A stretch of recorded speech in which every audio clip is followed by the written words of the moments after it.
I wanted to talk about five books that I really liked, instead of just a normal one.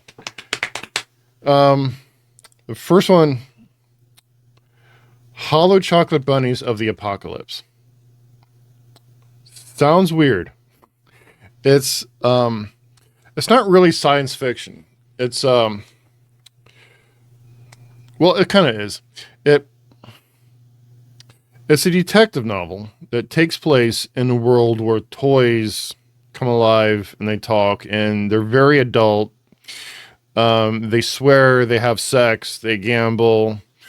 Um, Little Bo Peep runs no, I'm sorry, Mother Goose runs a brothel. Little Bo Peep is a prostitute. Um, it involves this kid comes to the town, and he takes over the job of, well, he calls him, in the book, originally calls him Bill Winky, which you later find out is Wee Willie Winky from the storybooks. But once he grows up, he goes by Bill Winky. He's a detective. When the kid comes in, he takes his place. He meets his teddy bear. Teddy bear talks. He drinks. It's a detective novel, and I swear to God, it is not as dumb as it sounds.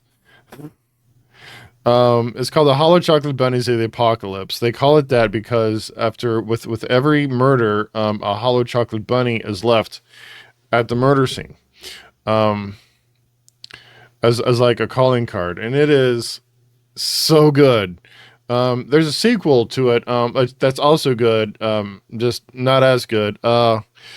And it's British, and it has a lot of the British humor. It's just silly. It's so genius.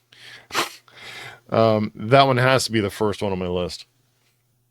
The second one uh, is actually a series of books. It's actually a series of three. Um, Trace. The Last Policeman. It's another detective novel, detective series. An asteroid is headed for Earth, and they see it coming for months. So people have been reacting to it. Some of them have been going off doing what's called their bucket list, where they go and they do everything they wanted to do all of their lives and wanted to get done before they died. Some of them, uh, unalive themselves because they can't take the pressure of it, and some of them just continue to work because things got to get done and they just don't know how else to deal with life. The Last Policeman is one of the latter. He still goes to work as a policeman because that's just what he wants to do. And he became a detective at a very young age because the guys before him, they all quit and did their bucket list and did kind of whatever. So he's just kind of being detectiving for the last months of Earth's existence. Uh, it's so good. It examines, well, one, it has the murder mystery aspect to it, which I love. I'm big on detectives. And also it um, examines human nature in a way that only science fiction can do by saying there's an asteroid coming, and what are you going to do about it? And it kind of shows how people would react to the threat. By the end of the third book, society has devolved into clans and kind of whatever, and people are just trying to figure it out. Everybody's trying to get their bunkers going and food and water, and it's a good book on so many levels. It is an end of the world book. It's a detective book, and it's a love story between a guy and a sister who don't really understand each other, but that's okay because they're family. And I love that about the book series. Um, when I finally finished it, I I posted on Twitter that I love the book series, and the author of the book series And the author of the book series and the publisher both responded to my tweet and thanked me for reading it. And they said that they were glad I loved it. Such a good book series. I absolutely recommend it. It's called The Last Policeman. There's a series of 3 books. I got them all from my library. You may find them as yours as well. I really recommend them. Third one on my list is called Annihilation. You know this book. It's Annihilation. They made a movie about it. Jeff Vander. The book and the movie are 2 different things, but in the book it starts the main character explains that she's not going to describe any of the women that she went into the area with. I think in the book they call it Area X. In the movie they call it The Shimmer. It has a better ring to it. In the book, I think it's just called Area X. And the main character explains that she's not going to describe any of the other women who go in there because they all die anyway. What's the point? And I love just pointing that out. And she never describes any of them. She describes what they do as their jobs. Like, she doesn't even give their names. Like, hi, Peanut.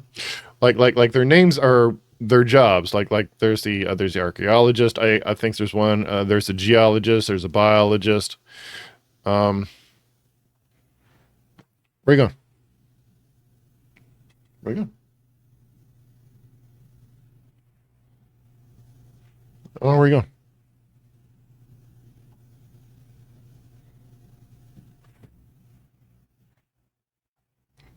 So anyway, so Annihilation. Oh, okay. Here, I tell you what. You come up here.